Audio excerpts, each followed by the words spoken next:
같이 기도하고 찬양하겠습니다. 좋으신 아버지 하나님, 지난 한 주간도 저희들을 지켜주셔서 주님으로 품으로 불러주시니 감사합니다. 아버지 하나님, 이제 품은 재촉하는 생명의 길을 내어주시고 또 남은 선택케 하신 은혜에도 감사를 드립니다. 아버지 하나님, 코로나19 감염병으로 난 우리 교우들도 아버지 하나님 그 감염이 되어 고통의 시간을 보내고 있는 교우들도 있습니다. 그 위로하여 주시옵시고 치료하여 주시옵소서.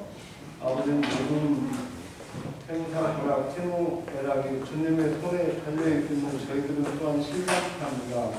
주님께서 항상 저희들을 평안으로 이끌어 주시고 모든 것을 화평으로 이끌어 주시옵소서. 항상 기도하는 가운데 주님께서 은혜를 베풀어서 저희들이 해답을 찾아가서 인생을 갖는 삶을 주님의 높으신 방향으로 향할 수 있도록 주여 인도하여 주시옵소서. 감사드리오며 예수님의 이름으로 기도하였습니다. 아멘. 찬송가 268장 하시겠습니다.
59장.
이번에는 박수를 더 크게 치겠습니다. 아셨죠?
성령, 성삼위 하나님께 교회 창립 117주년으로 감사 예배로 예배드립시다. 아멘.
하나님이여, 사슴이 시냇물을 찾기에 갈급함같이 내 영혼이 주를 찾기에 갈급하니까 내 영혼이 하나님 곧 살아계시는 하나님을 갈망하나니 내가 함께 나아가서 하나님의 얼굴을 보리라. 사람들이 종일 내게 하는 말이 내 하나님이 어디 있느냐 하오니 내 눈이 죄하여 내 음식이 되었도다. 내 영혼아, 내가 어찌하여 낙심하며 어찌하여 내 속에 불안해하는가. 너는 하나님께 소망하라. 이와 나타나 도우심으로 말미암아 내가 여기 천사하리로다. 낮에는 여호와께서 그의 인자하심을 베푸시고 밤에는 그의 자손이 내게 있어 생명의 하나님께 있도다. 내 반석이신 하나님께 말하기를 어찌하여 나를 잊으셨나이까. 내가 어찌하여 범죄하기로 말미암아 슬프게 되었나이까. 내 뼈를 찌르는 칼같이 내 해적이 나를 비방하여 늘 내게 말하기를 내 하나님의 영이 있느냐. 내 영혼아, 내가 어찌하여 낙심하며 어찌하여 내 속에 불안해하는가. 너는 하나님께 소망하시라. 나는 그가 나타나 도우심으로 말미암아 내 눈을 여기 천사하리로다. 아멘. 전능하사 천지를 만드신 하나님 아버지를 내가 믿사오며 그의 아들 우리 주 예수 그리스도를 믿사오니 이는 성령으로 잉태하사 동정녀 마리아에게 나시고 본디오 빌라도에게 고난을 받으사 십자가에 못 죽으시고 장사한 길 사흘 만에 죽은 자 가운데서 다시 살아나시며 하늘에 오르사 전능하신 하나님 우편에 앉아 계시다가 저리로서 사람과 존재를 심판하러 오시리라. 성령을 믿사오며 거룩한 공예와 성도가 서로 교통하는 것과 죄를 사하여 주시는 것과 몸이 다시 사는 것과 영원히 사는 것을 믿사옵나이다. 아멘.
멈출 만한 물가로 인도하시는구나.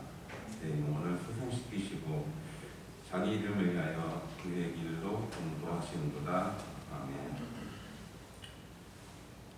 우리 주인 되시고 우리의 도움 되시며 항상 선한 목자 되시는 하나님 아버지, 우리를 늘 사랑하시고 하나님의 자녀로 삼아주셨고 아버지 우리의 모든 상황에서 항상 동행하여 주시는 하나님 은혜에 감사드립니다.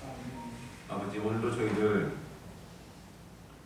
이 생 살아가면서 지친 영혼들에게 저희들에게 말씀의 꼴을 먹여주시기 위해서 또 이 예배당으로 저희들을 인도하신 하나님, 한 주 동안의 모든 삶에 대해서 하나님께 감사의 기도와 찬양을 드리고자 이 자리에 모였습니다. 아버지, 또한 저희들에게 필요한 양식인 말씀을 듣기 위해서 이 자리에 모였습니다. 이 예배만큼은 저희들 복과 하나 되게 하여 주셨고 하나님께 홀로 영광될 수 있는 예배로 이끌어 주시옵소서. 사랑의 하나님, 하나님의 사랑 가운데서 또한 저희들 사순절 시간을 보내고 있습니다. 저희들 예수님이 이 땅에 오셔서 저희 죄를 대속하고 십자가의 보혈로 저희 죄를 사하시고 저희들의 영생의 삶, 구원의 삶으로 인도하신 그 예수님의 사랑을 묵상하며 나아가는 시간입니다. 더욱더 하나님이 주신 이 말씀을 묵상해 나가며 하나님께 묻고 기도해 나가는 시간입니다. 그래서 저희들이 이 세상을 살아가는 데 있어서 이 사순절 기간에 더욱더 경건하며 하나님만을 온전히 생각하며 하나님 말씀만을 쫓아 살아가는 그런 귀한 사순절 예배, 사순절 기간이 되시도록 아버지여 인도하여 주시옵소서. 아버지, 항상 저희들을 온전한 길로 이끌으시는 하나님이시지만 저희들 또한 이 세상을 살아가며 있어서 온전히 살아가지 못할 때가 너무 많습니다. 이 세상에서 너무 지치고 힘들고 또한 불평과 원망의 시간을 많이 갖습니다. 아버지, 12일 동안에 그렇게 꺼지지 않을 것 같았던 그러한 상황들도 이제 오늘의 단비로서 완전히 지나가 될 수 있으리라 믿습니다. 아버지, 또한 끝나지 않을 것 같은 이 코로나도 이제 점점 정점을 향해 다가가려고 합니다. 아버지, 저희들의 삶에서 이게 끝나지 않을 만한 고통인 것 같고 저희들이 이겨내지 못할 것 같은 그런 어떠한 어려움도 하나님이 함께 하신다면 이 또한 지나가리라. 그 말씀 붙잡고 나아갈 수 있도록 인도하여 주시옵소서. 아버지, 너무 어리석고 미성숙한 저희들입니다. 너무 또한 흔들릴 때가 많습니다. 또한 지치고 그 상황에서 감사함을 모르고 살아갈 때가 너무 많습니다. 그 또한은 기쁨이 없으므로 저희들의 삶이 감사하지 못함을 고백합니다. 아버지, 사순절 기간 동안에 십자가를 지신 그 어떤 고통과도 우리를 위해서 십자가를 지신 그 예수님의 사랑을 다시 생각해 나가면서 우리들의 이 삶 속에서 어떠한 고통도 예수님이 그 가신 그 길보다는 미약함을 알며 하나님께 예수님께 더욱 감사해 나가는 사순절 기간 될 수 있도록 인도하여 주시옵소서. 아버지, 또한 저희들 하나님이 세우신 이 만성교회에 창립 기념 주일 예배를 드리고 있습니다. 뜻하신 바 선하신 마음에 이 지역에 만성교회를 세워주시고 117년 동안에 함께 하여 주신 은혜에 감사드립니다. 아버지, 신앙의 선진들이 이곳의 하나님의 뜻을 이어받아 세우고 아직까지 하나님이 각각 역사하심을 느낄 수 있게 하시는 은혜에 감사드립니다. 아버지, 저희들 미약하나마 그 신앙의 성진들을 이어받아서 신앙생활을 하고 있습니다. 아버지, 저희들 만성교회에서 신앙생활을 함을 감사하게 하여 주시옵소서. 아버지, 저희들 만성교회에서 신앙생활을 함에 있어서 기쁜 마음으로 신앙생활을 할 수 있게 인도하여 주시옵소서. 아버지, 기쁘지 아니하면 감사하지 못하다는 말씀을 드렸습니다. 아버지, 이 만성교회에서 신앙생활이 기쁘지 않으면 저희들에 비해서 감사의 기도가 나올 수 없음을 고백합니다. 저희들 더욱더 하나 되게 하여 주시옵소서. 서로의 그 마음을 이해해주고 서로를 사랑할 수 있는 저희 만성교회 모든 성도님들 또한 우리를 이끌어가시는 교육적 우산이 되실 수 있도록 인도하여 주시옵소서. 저희들의 눈에 있는 즐거운 부족한 채 상대방의 특급만 바라보며 나아가지 않고 있는 반성의 시간을 갖습니다. 아버지, 이렇게 창립기념 주일 예배를 맞이하면서 저희들 더욱더 하나 되고 저희들 안에서 서로 사랑이 더욱더 샘솟고 서로 나눌 수 있고 서로를 위해서 구제를 위해 힘쓰고 그래서 이 사랑이 이웃 사랑으로 이어지고 이웃을 구제하는 데 힘쓰고, 그래서 하나님이 117년 전에 이곳에 세운 만성교회가 진정한 빛과 소금의 역할을 다할 수 있는 그런 귀한 만성교회가 될 수 있도록 아버지여 인도하여 주시옵소서. 아버지, 오늘도 이 예배에 참석하지 못한 성도님들 계십니다. 건강상의 이유로 여러 이유로 참석하지 못했습니다. 아버지, 회복시켜 주시옵고 어서 빨리 더욱더 한자리에 모여서 예배 줄 수 있도록 인도하여 주시옵소서. 아버지, 저희들 다음 한 주 동안에도 아버지 말씀 붙잡고 나아가고자 합니다. 아버지, 내 평생에 오직 하나님의 여호와의 선하심과 인자하심이 반드시 나를 따르리라. 그래서 내가 여호와 집에서 영원히 살겠다 하는 그 다윗의 고백을 다음 한 주 동안에 이 말씀 붙잡고 나아갈 수 있도록 하나님 우리의 생각에서 늘 함께하여 주시옵기를 믿사오며 자랑하신 예수님 이름으로 감사하며 기도드렸습니다. 아멘.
하나님 감사합니다. 우리 만성교회 창립 117주년 감사드리고 하나님께 예배드릴 수 있도록 인도해 주시니 감사합니다. 하나님, 같은 시간에 어린이부와 중고등부에게 다음 세대에게 말씀을 전하시는 분들에게도 말씀의 능력을 주셔서 우리 다음 세대들이 말씀으로 더욱더 세워질 수 있도록 인도하여 주옵소서. 하나님, 부활의 주님을 더욱더 예배하고 이 교회를 117년 동안 이끌어 가신 것을 다 같이 모여 예배드리고 싶지만 하나님, 코로나 바이러스의 확산으로 인해서 또한 저희 교회 성도님들도 5가정이 더욱더 코로나로 인해서 병중으로 인해서 함께하지 못하는 성도님들이 너무 많이 있습니다.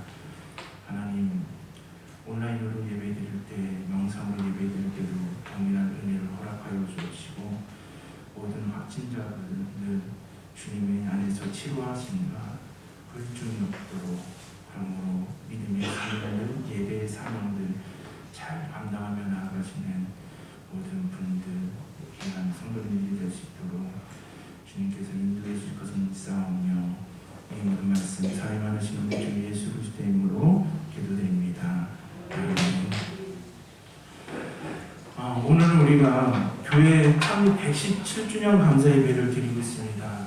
우리가 기도에서도 고백한 것처럼 모든 성도님들이 부활의 주님을 예배하는 이 주일에 또한 이 교회를 1905년 3월 19일에 첫 외국 선교사님들의 복음을 받아들여서 우리 한국 분들에게 먼저 자생적으로 세워진 이 만성교회 117주년 감사 예배를 온 성도님들이 함께 많이 모여서 예배드리면 더욱 감사하겠지만 다들 아시다시피 코로나 바이러스가 정말 절정에 이름으로써 저희 교회 안에서도 5가정이 코로나 확진으로 인해서 함께 지금 예배 드리지 못하고 영상으로 예배드리게 됩니다.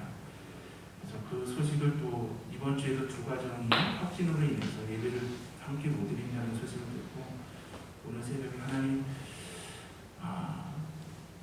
다가오는 부활절에는 모든 분들이 잘 회복하시고 건강하셔서 부활의 주님을 부활주일에 마음껏 예배하는 주일이 되게 하옵소서. 우리 확진자분들 잘 회복하게 하시고 영상으로도 하나님 동일한 은혜가 임하기를 우리가 기도하면서 나아갈 수밖에 없는 것 같습니다.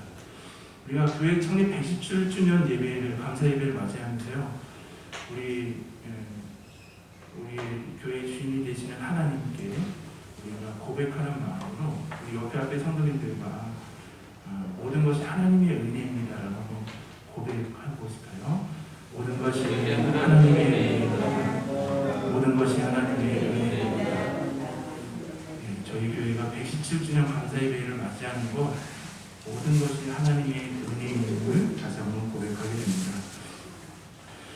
오늘 우리가 이 요한계시록 설교 벌써 21번째 시간으로서 오늘 요한계시록 14장 14절에서부터 20절의 말씀을 중심으로 말씀을 보고자 합니다.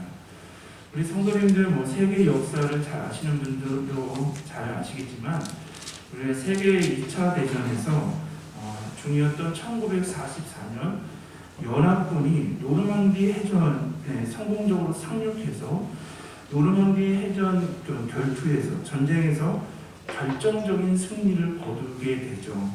그래서 그 세계 2차 대전은 노르망디 해전의 이 결정적인 전투에서 사실상 이 전쟁의 승패가 결정이 났다라고 하죠. 그래서 이날은 영어로 보면 Decision Day, 우리가 흔히 말하고 있는 D-Day라고 표현을 합니다. 그러나 연합군이 이 D-Day 때 결정적인 전쟁에서 승리했다라고 전쟁은 더 끝난 것이 아니죠.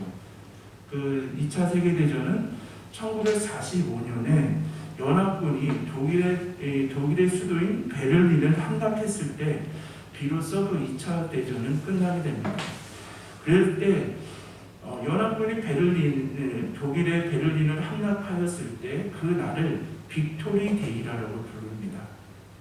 승리데이, 승리의 날, V-데이라고 말을 하고 있죠. 그래서 이처럼 전쟁의 승패가 결정되는 그런 D-데이부터 그 끝나는 날까지, V-데이까지 어느 정도의 기간이, 1년의 기간이 있었음을 우리는 세계적인 역사에서도 알 수가 있죠. 이런 것처럼 우리가 예수님의 그 십자가의 사건을 이것을 좀 생각을 해보면요, 예수님께서 십자가에서 죽으시고 부활하심으로 인해서 성서는 뭐라고 말합니까? 사탄과 죽음의 세력의 그러한 결정적인 그런 승리를, 큰 승리를 이루었다라고 성서는 말하고 있죠. 그러나 아까도 얘기하면 D-데이를 이루신 거죠. 그런데 아직은 구원의 완성인 하나님의 나라를 완성한 완전한 추수를 아직 기다리고 있는 때, V-데이를 기다리고 있는 때라고 말하고 있죠. 근데 그것은 언제입니까? 예수님이 다시 이 땅에 오실 때 하나님의 나라가 완성이 되고 우리의 구원이 완성을 이룬다라고 성서는 말하고 있죠. 그래서 성서는 뭐라고 말합니까? 우리 지금 성도들은 예수님께서 이 땅에 오셔서 십자가의 사건과 부활 사건으로 정말 사탄과 죽음의 세력의 결정적인 승리를 하여서 부활의 첫 열매가 되셔서 그를 믿는 사람들은 예수 그리스도 안에서 하나님의 자녀로서 사명을 감당하고 있는데, 우리의 사명은 복음 전파, 말씀을 전파하는 것이라고 요한계시록은 말하고 있죠. 그런데 이 하나님의 나라가 완성되고 지금은 확장되어 가고 있지만, 하나님의 나라가 완성되는 날은 언제라는 것이죠? 주님이 이 땅에 다시 오실 때, 주님이 다시 오실 때 그 하나님의 나라와 구원의 완성이 이루어지고 있음을 말하고 있죠. 그렇기 때문에 우리 성도들은 어떠한 시대를 살아가고 있습니까? 마치 연합군이 그 노르망디 해전에서 결정적인 승리한 D-데이 날부터, 예수님의 초림 시대부터, 또한 예수님께서 다시 오실, 구원을 이루실, 다시 오실 V-데이 이 기간, 예수님의 초림과 재림 사이에 주님의 사명을 감당하고 있는 것이 오늘날 그리스도인들의 사명이고 시대임을 성서는 분명히 말하고 있죠. 우리 성도님들도 같은 고백 아니겠습니까? 우리는 예수님의 그 초림의 이 시대부터 예수님의 다시 오심을 기다리면서 우리에게 주신 사명을 잘 감당하는, 우리는 이 기간에 살고 있음을 성서는 말하고 있습니다. 그런데요, 오늘 이 요한계시록 14장 14절부터 20절의 이 말씀은요, 마지막 때의 환상을 더욱더 하나님께서 사도 요한에게 보여주십니다. 우리가 근데요, 요엘 3장 13절을 보시면 너희는 낫을 쓰라 곡식이 익었도다 와서 밟을지어다 포도주들이 가득히 차고 포도주 독이 넘치니 그들의 악이 크미로다라고 요엘은 말하고 있죠. 그러니까 낫을 들고 곡식과 포도를 추수하는 것은 하나님의 심판을 상징함을 성서를 통해서 알 수가 있죠. 오늘 본문이 하나님께서 또한 인자와 같은 이 예수 그리스도를 통해서 천사를 통해서 예리한 낫을 들고 곡식과 포도송이를 추수하게 하는데 이것은 뭐라는 것이죠? 하나님의 심판을 상징하는 환상임을 성서는 말하고 있죠. 그런데 곡식을 추수하는 것은 무엇입니까? 의인에 대한 예수 그리스도를 믿는 성도들에 대한 구원의 사건이며 포도의 추수는 악인들의 심판임을 오늘 요한계시록을 통해서 분명히 말하고 있음을 우리가 알 수가 있습니다. 우리가 지난주에 어떻게 고백했습니까? 사도 요한은 초대교회 성도들이 또한 오늘날 성도들이 하나님의 말씀과 하나님의 말씀에 순종하는 것과 예수 그리스도를 예수님을 증거하는 것을 위해서 박해와 순교와 어려움을 당하고 있다는 것을 알고 있었습니다. 그러나 사도 요한은 우리 성도들이 예수님의 증인으로 살아가는 것이 하나님이 우리에게 주신 사명이고 뜻임을 확신시키며 그러한 박해와 고난과 어려움과 죽음에 대해서 걱정을 극복하고 그들을 위로하기 위해서 이 요한계시록을 쓴 것임을 우리는 고백하게 되죠. 그래서 우리가 지난주에 어떻게 고백했습니까? 사도 요한은 이 환상을 통해서 주님 안에서 죽는 자는 복이 있도다. 예수님의 십자가 안으로 예수 그리스도의 십자가를 고백하는 자는 모든 무거운 짐 수고를 더욱더 주님께서 맡아주시기에 예수님 안에만 참된 안식과 평화가 있음을 성서는 말하고 있죠. 또한 우리가 이 땅에서 우리의 호흡이 닿을 때 하나님의 나라를 위해 복음을 위해서 수고하고 헌신한 모든 것들이 우리의 헌신이 뒤따를 것인데 보상이 뒤따를 것인데 그것이 하나님께서 우리에게 주시는 면류관임을 더욱더 성서는 말하고 있는 것이죠. 그래서 이러한 약속 세 가지를 우리는 하나님의 약속으로 받지 않았습니까? 그런데요, 이러한 그 사명을 걸어갈 때 사도 요한은 우리에게 뭐라고 말합니까? 시온산에 계시는 어린 양 예수 그리스도께서 서서 우리가 주 안에서 죽는 자는 복이 있습니다. 주님 안에 참된 평화와 안식을 맡기기 위해 우리의 사명을 감당할 때 사탄과 마귀의 세력이 우리를 넘어뜨리려고 하는 영적인 전쟁에 있을 때 예수님께서는 시온산에서 어린 양 예수님께서 서서 우리가 영적인 전쟁에서 승리하도록 우리를 인도하시고 보호하신다라고 사도 요한은 계속 이 요한계시록을 통해서 말하고 있는 것이죠.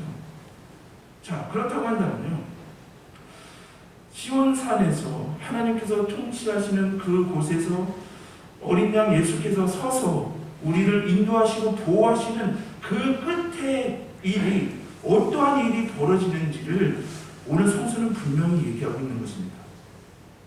자, 우리가 예수님의 영적인 전쟁에서 고난과 박해와 어려움 가운데서도 어린 양 되시는 예수 그리스도의 인도와 보호하심을 믿고 우리가 끝까지 사명의 길을 걸어갔을 때 어떠한 일이 벌어지는지를 사도 요한을 통해 환상을 통해 하나님께서는 말씀으로 분명히 약속하십니다. 자, 우리가 요한계시록 14장 14절을 보시면요, 마지막 심판 때에 예수님은 땅에 익은 곡식을 직접 거두십니다. 여기서 보면 인자와 같은 이는 누구죠? 예수 그리스도를 의미하는 것이죠. 예수님께서 머리에 가시관을 쓰고 십자가에서 처형을 당하셨지만 다시 오실 예수님, 정말 다시 오셔서 이 하나님의 나라를 완성하시고 최후의 심판을 하신 그 예수님은 더욱더 그 면류관을 쓰고 있음을 성서는 말하고 있죠. 예수님께서 더욱더 이러한 그 가시관이 아니라 그 면류관을 쓰고 있다는 것은 무엇입니까? 더욱더 추수의 주인은 이렇게 심판의 주관하시며 심판을 이루어 가시는 분은 예수님이시고, 이 역사는 예수님이 시작하셔서 예수님께서 이 역사를 완성시킬 것이라는 성서의 고백임을 알 수가 있습니다. 그런데 그 면류관에 주님의 그 손에는 뭐라고 말합니까? 예리한 낯이 들려져 있다라고 성서는 분명히 말하죠. 우리가 여기서 보면 낯이라고 하면 이 낯이 예수님의 손에 들려있는 낯이 무슨 의미이겠습니까? 우리가 구약 성경 스가랴 5장 1절을 보시면요, 성서는 이렇게 말합니다. 내가 다시 눈을 들어본즉 날아가는 두루마리가 있더라라고 말하고 있습니다. 그러니까 지금 스가랴 선지자는 날아다니는 두루마리를 보게 된 것이죠. 그런데요, 이 스가랴가 날아다니는 이 두루마리를 보게 됐는데 이것은 하나님의 말씀임을 성서는 분명히 말하고 있습니다. 자, 이 예수님의 손에 달려있는 것이 하나님의 말씀인데요. 왜 그것이 하나님의 말씀이 되냐면요, 우리가 스가랴 선지자는 날아다니는 두루마리를 보게 되는데요, 우리가 잘 아시다시피 구약 성경은 히브리어로 되어 있죠. 신약 성경은 헬라어로 되어 있지 않습니까? 근데 최초로 히브리어로 되어 있는 이 언어를 헬라어로 처음으로 번역한 구약 성경을 우리 성도님들도 들어보셨겠지만 72년이라고 합니다. 그러니까 히브리어로 되어 있는 구약 성경은 신약의 언어인 헬라어로 최초로 번역한 성경은 72년이라고 하죠. 근데 72년이라는 이 성경에 스가랴 5장 1절 이 말씀을 보시면요, 이 하늘의 두루마리와 낯이 동일어로 되어 있습니다. 그러니까 그 성경에는 내가 다시 눈을 들어본즉 날아가는 두루마리가 있더라라고 번역되어 있는 게 아니라 날아다니는 낯이 있더라라고 번역이 되어 있다는 것이죠. 그러니까 낯과 두루마리가 동일어로 되어 있고, 이 두루마리는 하나님의 말씀이기에 지금 예수님의 손에 잡힌 것은 예리한 낯은 예리한 하나님의 말씀임을 사도 요한을 통해서 우리가 알 수가 있는 것이죠. 예수님의 손에 예리한 하나님의 말씀이 들려 있다는 것입니다. 그런데요, 요한계시록 14장 15절을 보시면 또 다른 천사가 성전으로부터 나와 구름 위에 앉은 이를 향하여 큰 음성을 외쳐 이르되 당신의 낯을 휘둘러 거두소서, 땅의 곡식이 다 익어 거둘 때가 이르렀음이다 하니라라고 말하고 있죠. 성전은 하나님이 통치하시는 공간이죠. 또 다른 천사가 성전으로부터 나와서 하나님께 보냄을 받았다는 것이죠. 이 천사가 뭐라고 말합니까? 인자와 같은 예수님께 하나님의 때가 되었으니 그 낯을, 예리한 낯을 하나님의 말씀으로 그 곡식을 베어 그 곡식을 추수하라라고 말하고 있는 것이죠. 자, 이렇게 보면 이것은 무엇을 의미합니까? 낯을 휘둘러 거두려는 것은 하나님의 결정에 의해서 예수님께서 지금 낯을 들고 추수하신다는 의미를 가지고 있죠. 이것은 무엇입니까? 심판의 때는, 주님이 다시 오시면서 주님의 심판의 때는 오직 하나님만이 아신다는 것을 다시 한번 사도 요한은 말하고 있죠. 오늘날 많은 이단들이 어떻게 합니까? 지구의 멸망 때 이 시대의 멸망은 언제 매달 며칠이다라고 하면서 얼마나 성도들을 미혹하고 유혹하는 시대에 우리가 살아가고 있습니까? 그런데 성경은 분명히 말하죠. 우리가 마가복음 13장 32절을 보시면 예수님께서 그러나 그날과 그때는 아무도 모르나니 하늘에 있는 천사도 아들도 모르고 아버지만 아시느니라라고 분명히 말씀하고 있는 것이죠. 그래서 지금 천사가 예수님께 명령하여 그 곡식을 거두면 하나님의 때에, 하나님이 결정하신 때에 추수를 이루어 간다는 의미를 가지고 있습니다. 자, 이렇게 했을 때요, 이것은 예수님께서 알곡을 모으시는 것이죠. 우리가 마태복음 13장 한번 30절을 보시겠습니다.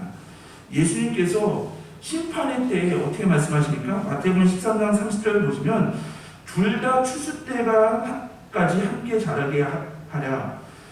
추수 때에 내가 추수꾼들에게 말하기를 가라지는 먼저 거두어 불사르고 단어는 묻고 곡식은 모아 내 곡간에 넣으리라 하리라라고 예수님은 말씀하시죠. 그러니까 예수님께서는 이런 가라지와 알곡들, 곡식들을 끝까지 같이 자라게 하시다가 심판의 때에 어떻게 하신다는 것이죠. 가라지는 묻고 불에 살들은 단으로 버리는데 이 곡식은 걷어서 내 곡간에 넣은다라고 말씀하시죠.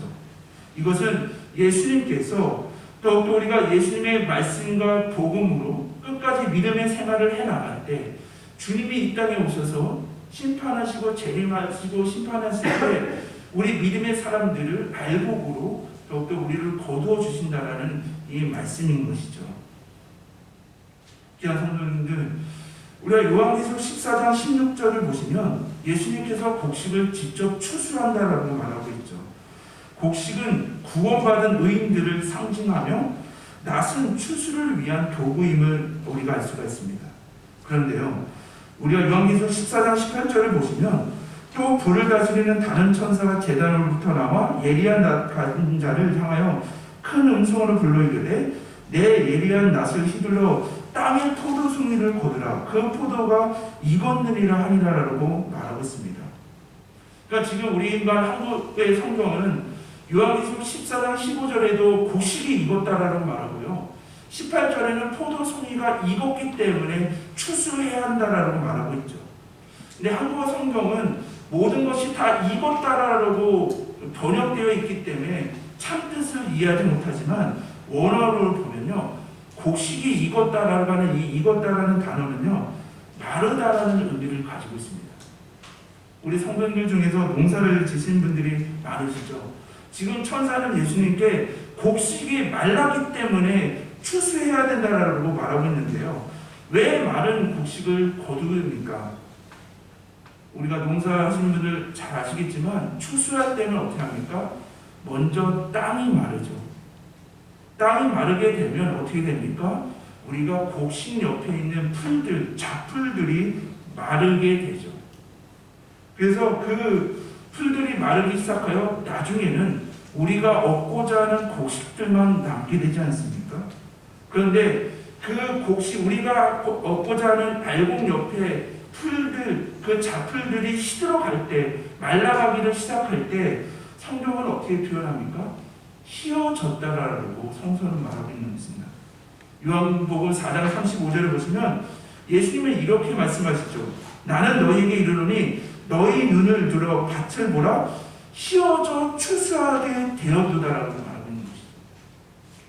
그러니까 지금 예수님께서는 우리가 농사의 원리를 잘 보면 먼저 땅이 마르고 땅이 마르다 보면 옆에 있는 그런 잡풀들이 마르고 나중에 그 곡식을 얻을 때가 됐는데 예수님께서 의인을 예리한 낯으로 말씀을 하나님의 말씀을 거둔다는 것은 너희가 하나님의 말씀을 지키고 믿음의 생활을 계속적으로 이루어가고 있는데 영적인 전쟁으로 인해서 많은 고난과 어려움과 박해와 마음의 무너짐의 상황이 있지만 끝까지 그것을 너희가 믿음으로 소망으로 인내함으로 지켜나간다면 마치 잘 익은 곡식 그 곡식을 거두어서 내 곡간에 두는 것이 가장 마지막에 이루어지는 것처럼 그 끝까지 믿음으로 나간 자들은 최후의 심판 때에 주님의 곡간에는 주님께서 드릴 것이다라고 오늘 본문을 통해서 말씀하고 있는 것입니다. 그래서 이 곡식의 추수는 뭐라고요? 의인에 대한 확실한 구원, 확실한 승리를 예수님께서 우리에게 말씀하고 계신다는 것이죠. 왜냐하면요, 우리가 한번 반대로 예수님 말씀 안에서 거듭나지 못하고 예수님을 순종하지 못하는 영혼들은, 악인들은 마지막 날에 하나님의 진노와 심판을 받게 되면 성서는 분명히 말하죠. 자, 우리가 이렇게 보면 요한계시록 14장 17절을 보시면 하늘에 있는 성전에 다른 천사가 나오죠. 이 천사는 낫을 하나님의 말씀을 들고 있는데요. 요한계시록 14장 18절을 다시 보시면 포도가 익었다라고 표현하고 있습니다.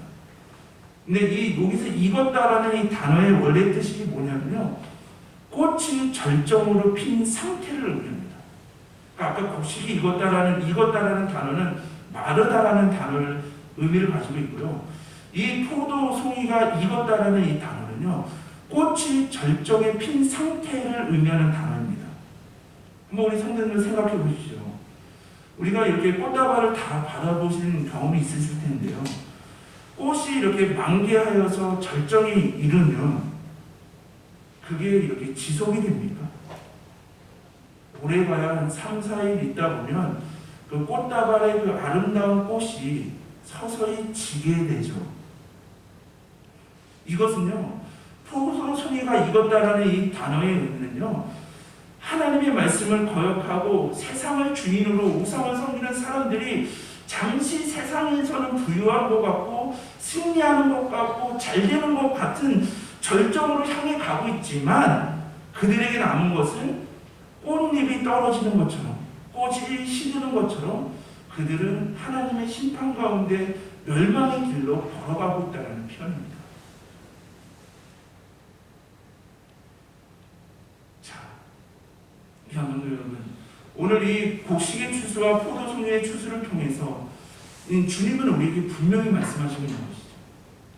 너희가 곡식의 추수로 더욱더 거둬들이는 그 곡식이 될 것이냐, 아니면 포도송이 잠시 여기서는 꽃이 피는 절정의 순간을 이 세상에서 맛보고 살아가지만 꽃이 지고 그것이 버려지고 심판을 받고 멸망의 삶을 살아갈 것인가라는 것을 더욱더 성서를 통해 환상을 통해 우리에게 보여주고 계신다는 것이죠. 그런데요, 오늘 이 천사가 출발했다라는 그 제단을 이렇게 보시면, 우리가 요한계시록 6장 9절을 보시면 성경은 뭐라고 말합니까? 다섯인을 떼실 때에 내가 보니 하나님의 말씀과 그들이 가진 증거를 말며 죽임을 당한 영혼들이 제단 아래 있어라라고 성서는 말하고 있죠. 우리가 요한계시록 6장 9절을 살펴보면서 어떻게 고백했습니까?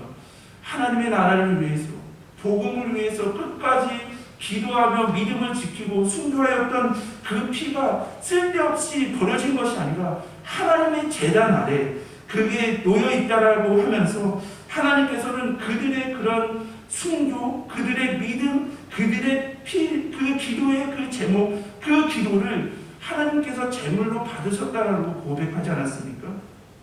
그런데요, 우리가 요한계시록 8장 3절에서부터 5절을 보시면요, 뭐라고 성서는 말하면요, 그런 순교자들, 성도들의 그 기도를 하나님께서 더욱더 그의 제단 아래 그것을 귀하게 여기셨는데, 요한계시록 8장 3절에서부터 5절을 보시면 또 다른 천사가 와서 제단 곁에 서서 금향료를 가지고 마늘 향을 받았으니 이는 모든 성도의 기도와 합하여 보좌 금 제단에 드리고자 함이라. 상연히 성도들의 기도라 함께 천사의 손으로부터 하나님 앞으로 올라가는지라. 천사가 향로를 가지고 제단에 불을 담아다가 땅에 쏟음에 우레와 음성과 번개와 지진이 나더라라고 성서는 말하고 있습니다. 우리가 영적인 전쟁에서 예수님만을 바라보며 우리가 눈물로 기도한 것이 하나님 앞에 하나도 땅에 떨어지지 않고 하나님 앞에 다 그 기도가 드려졌음을 우리가 고백하지 않았습니까?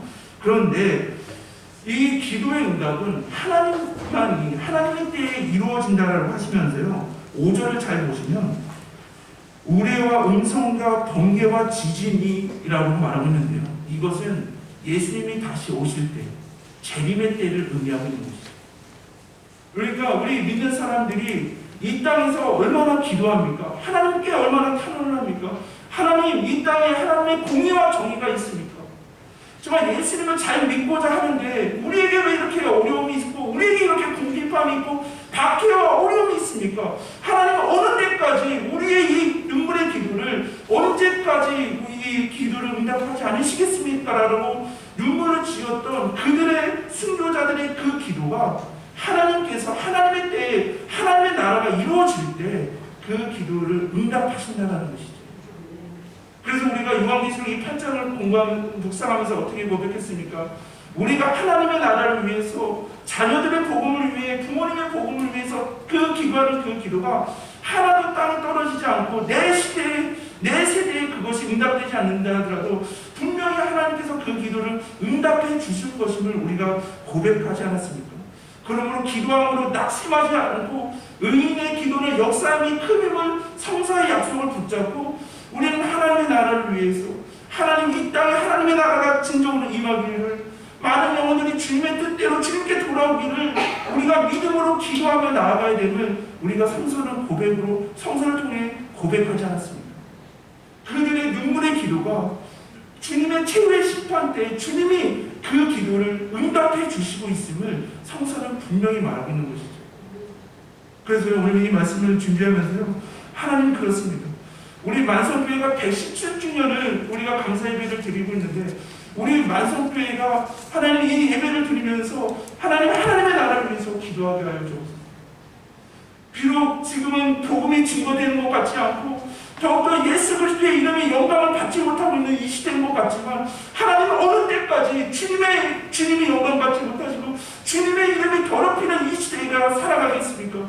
그러나 주님이 다시 오실 때는 주님께서 이 나라를, 하나님의 나라를 영광을 완성하시고 하나님의 영광을 모든 것을 받으시기에, 우리가 이러한 고난과 어려움의 시대를 살아가더라도 우리 교회가 하나님의 영광을 위해, 하나님의 구원의 완성을 위해 더욱더 낙심하지 않고 기도하는 교회가 되게 하옵소서. 우리 교회가 117년, 우리 노예에서 제일 오래된 교회, 이 전주 서부 지역에서 가장 오래된 교회 역사라는 것이 얼마나 우리에게 이렇게 자랑거리고 얼마나 힘이 되는 것입니까? 근데 그 이유가 무엇입니까? 하나님께서 이 교회를 세우신 그때부터 하나님의 나라 확장을 위해서 하나님의 공의와 정의가 이 땅에 세워질 수 있도록, 하나님의 나라가 완성될 수 있도록 그 눈물의 기도가 있었기에, 눈물의 예배가 가장 긴 역사를 가졌기에 우리가 그 교회 역사가 감사하면서 자랑스러운 거 아니겠습니까? 자, 오늘 귀한 성도 여러분, 우리 성서는 분명히 말하고 있습니다. 우리 성도들의 교회 사명은요, 우리가 지난주에 큰 성 바벨론이라고 말하고 있죠. 이것은 무엇입니까? 바벨론, 교회와 성도들을 박해하는 자들은 큰 것을 위주로, 큰 것을 추구하는 시대를 살아간다는 것이죠. 오늘날도 얼마나 우리에게는, 우리 교회는 하나님의 말씀과 예수님을 증거하는 교회인데, 우리 교회 안에서도 어느덧 우리가 큰 것을 추구하는 교회들이 되지 않았습니까? 어떠한 신학자의 말씀처럼 한국교회는 대형교회를 이룬 교회와 대형화를 이루고자 하는 교회로 두 개로만 나눌 수 있다는 그 문장이 얼마나 마음이 아픕니까? 교회의 목적은 세상적인 큰 것, 크면 좋겠죠. 그러나 교회의 뜻은, 세상은 많은 것을 얻고 많은 것을 이루고 큰 것을 추구하는 것이 세상적인 집단이라고 한다면, 이 교회의 집단은 예수 그리스도를 더욱더 우리의 구주로 고백하며 하나님의 말씀을 순종하며 주님의 그 복음, 주님의 믿음을 전하는 것이 교회의 뜻이 되어야 됨을 성서는 말하고 있는 것이죠. 그래서 이 말씀을 준비하면서 하나님, 정말 우리 만성교회가, 정말 오늘날 우리 한국교회가 큰 것, 또 재정적인 것, 수적인 것, 이런 수의 논리에 빠져서 큰 것을 추구하는 인본적인 세상적인 것이 공격이 들어와 하나님의 말씀을 순종하고 예수 그리스도의 믿음을 지키며 그 복음을 증거하는 것이 가장 중요하고 이것이 목표가 되어야 되는데, 어느덧 이 수의 논리에 빠져서 이것이 목표가 되어서 하나님의 참뜻을 잃어버리는 큰 성 바벨론을 쫓아가는 교회들이 되었습니다. 그러나 하나님, 이 본문을 준비하면서 큰 바벨론을 따르며 큰 것들을 따르며 우상을 숭배하며 세상을 따르는 자들은 포도송이가 절정에 이른 것 같지만 그것이 곧 시대로 버려지는 것처럼, 하나님, 그러한 교회가 되게 하지 않고 그러한 성도들이 되고 부족한 종이 되는 것이 아니라, 하나님, 곡식이 이거 그 고난과 어려움 가운데서도 예수님의 말씀을 지킴으로 고난과 어려움이 있지만 맨 마지막에 그 곡식을 거둬들어 주님의 곳간에 드리는 것처럼 우리 교회가 하나님 말씀으로 또한 중보기도하며 더욱더 이 교회가 세워지기를 고백하며 나아갈 수밖에 없었습니다. 우리 성도 여러분, 요한계시록의 4장 1절에서 우리는 분명히 말씀으로 고백하지 않습니까? 마땅히 일어날 일을 내게 보이리라고 하나님께서는 사도 요한에게 말씀하시죠. 근데 그 마땅이라는 단어가 무슨 뜻이라고 했죠? 반드시 일어난다라고 하지 않습니다. 이 시대, 예수님의 초림과 재림의 이 시대에 우리가 어떠한 삶을 살아가느냐에 따라서 주님이 이 땅에 오셨을 때 우리가 곡식으로 추수되는가 포도송이로 추수될 것인가는 이 심판은 반드시 있습니다. 성서는 말하고 있습니다. 우리가 이 말씀을 붙잡고 우리가 주 안에서 중장 복이 있고 주 안에서 우리가 함께할 때 참된 평화를 얻으며 주님의 상급을 고백한다라고 한다면 지난주의 말씀처럼 교회는 하나님을 경외하며 하나님께만 영광을 돌리며 하나님만을 예배하는 공동체가 되어야 되는 성서는 분명히 말하고 있습니다. 117주년을 맞아요. 모든 것이 하나님의 은혜임을 온전히 고백하며 우리 한국교회와 만성교회가 또한 큰 성 바벨론을 쫓는 것이 아니라 오로지 하나님의 말씀, 하나님의 뜻에만 순종함으로 주님이 이 땅에 오셨을 때 곡식을 추수하실 때 우리가 가지가 되는 것이 아니라 알곡이 되어 주님의 나라에 영원히 거하시는 우리 만성교회와 성도님들 이 부족한 용이 되기를 주님의 이름으로 기원합니다. 주님, 오늘 이 사도 요한을 통해서 주님의 때에 또 심판의 때의 환상을 말씀으로 우리에게 부어주심을 온전히 고백합니다. 하나님, 이 시대에 하나님의 말씀과 예수님을 증거한다라는 이유만으로 우리가 고난을 당하고 박해와 어려움을 당하지만 하나님, 그 곡식이 마름으로 거두는 것처럼 끝까지 인내로 소망으로 어떤 믿음을 지키는 자들에게 하나님께서 알곡으로 복관에 거두신다는 것을 믿음으로 고백하며 어떠한 상황 속에서도 소망의 인내로 믿음으로 나아가고자 하는 대한민국 만성교회와 성도님들 또 주님께서 함께하여 있어서 끝까지 주님의 알곡으로 주신 사명 잘 감당하는 우리 만성교회와 성도님들 이 부족한 용 이길 수 있도록 성령 하나님께서 인도해 주실 것을 믿사오며 이 모든 말씀 사랑이 많으신 우리 주 예수 그리스도의 이름으로 기도드립니다. 아멘.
우리를 인도해 주심에 감사합니다. 모든 것이 하나님의 은혜이고 하나님이 하신 것임을 행하신 것임을 온전히 고백합니다. 앞으로도 우리 만성교회가 주님 다시 오실 때까지 우리 교회에게 주신 사명, 우리가 믿음 안에서 인내 가운데 끝까지 잘 감당하는 이 만성교회가 될 수 있도록 인도하여 주옵소서. 우리의 교회 주인은 하나님이심을 온전히 고백하며 우리가 하나님의 뜻만을 쫓으며 오직 하나님께만 영광을 돌리는 이 만성교회가 되게 하여 주옵소서. 모든 것이 하나님의 은혜임을 온전히 고백하며 드려지는 이 예물을 통해서 하나님 아직도 주님의 심판의 때에 출소하시는 주님을 고백하지 못하여 악인의 길로 빠져들고 있는 그 영혼들에게 예수 그리스도의 복음을 전하는 곳에 귀하게 쓰일 수 있는 이 예물이 되게 하여 주옵소서. 믿음으로 드려지는 그 손길마다 하나님께서 복의 복으로 더하여 주옵소서. 이 예배를 통해 이 예배를 준비하는 기도로 찬양으로 성경 봉독으로 찬양과 청소와 중보기 도서 이 예배를 여러 명을 섬기는 그 섬김의 손길에도 주님께서 동일한 은혜로 허락해 주실 것을 믿사오며 이 모든 말씀 사랑이 많으신 우리 주 예수 그리스도의 이름으로 기도드립니다. 아멘.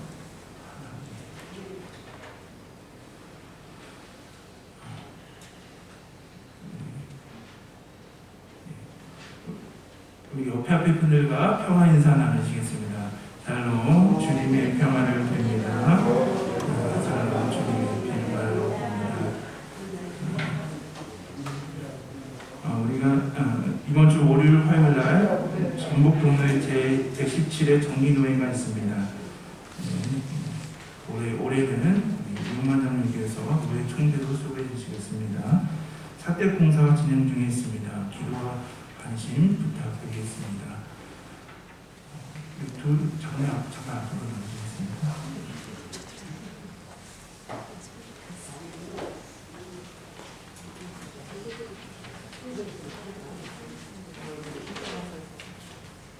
우리 교회 117주년을 맞이해서 우리 여신도에서 이렇게 떡을 준비했습니다. 그래서 예배 드리시고 돌아가시면서 이 교회 생일떡을 받아주시고요. 혹시 오늘 코로나로 인해서 많이들 못 나오셨는데 주변에 그 확진 가정이 있으시면 문고리라도 이렇게 넣어서 생일 떡을 이렇게 같이 나누었으면 좋겠습니다. 여신분들 이렇게 소개해 주시고요. 우리 유명기 원사님들 나오시죠. 남여신대 회장님까지 이렇게 나오시죠. 어차피 회장님이신데 나오시죠, 원사님. 예, 촛불 켜고. 자, 이쪽으로 최대한 붙여주시죠. 자, 예. 오늘 너무 여신께서 예쁘게 떡을 준비해 주셔서 너무 감사합니다. 하나님 기뻐하실 것 같고요. 자, 생일 축하를 사랑하는 만성교회 생일 축하합니다. 한번 우리 부르면서 우리 하나님께 모든 영광 드리겠습니다.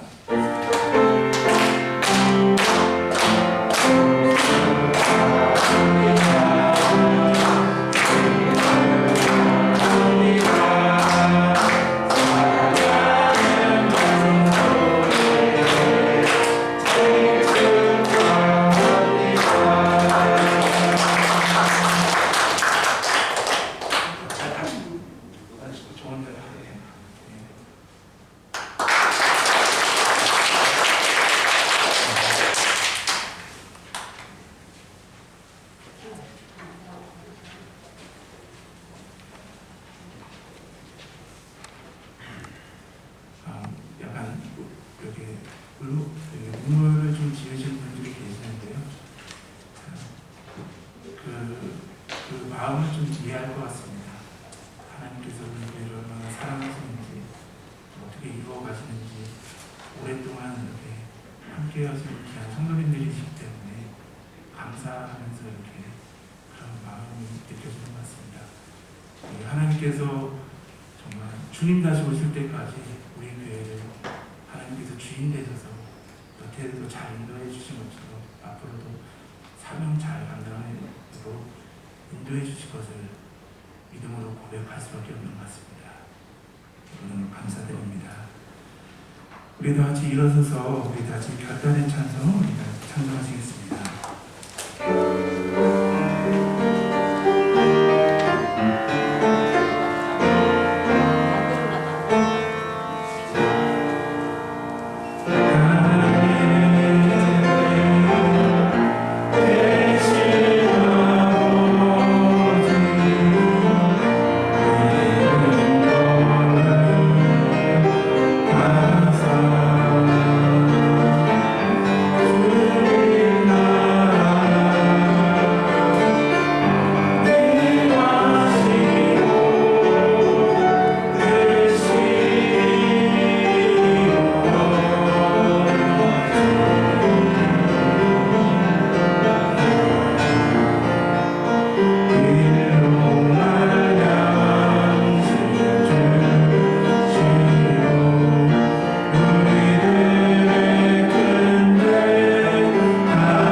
지금은 우리 교회 머리가 되시며 주인이 되시는 예수 그리스도의 은혜와 하나님의 크신 사랑과 성령님의 강화 감동 교통하심이 하나님 창립 117주년 감사의 예배를 드리며 모든 것이 하나님의 은혜였고 인도하심을 고백하며 하나님이 맡겨주신 이 교회를 담임하고 목회하였던 우리 24분의 목회자분들 또한 그 목회자들과 하나님의 뜻을 꿈꾸며 하나님의 나라를 꿈꾸며 117년 동안 함께 예배하며 사명을 감당하였던 모든 믿음의 선조들의 눈물의 기도와 믿음의 순종들 이러한 믿음과 말씀과 믿음 안에서 하나님의 교회가 세상이 아닌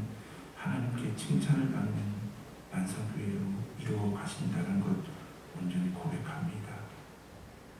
그의 손에 예리한 낯이 가졌음을 온전히 고백하며 세상에 흔들리지 않고 끝까지 하나님만을 주님으로 삼으며 하나님의 말씀을 순종하며 예수 그리스도를 증거하는 귀한 만성교회의 귀한 역사의 믿음의 역사를 계속적으로 이루어 가겠노라라고 믿음을 고백하며 세상으로 나아가는 귀한 우리 성도님들과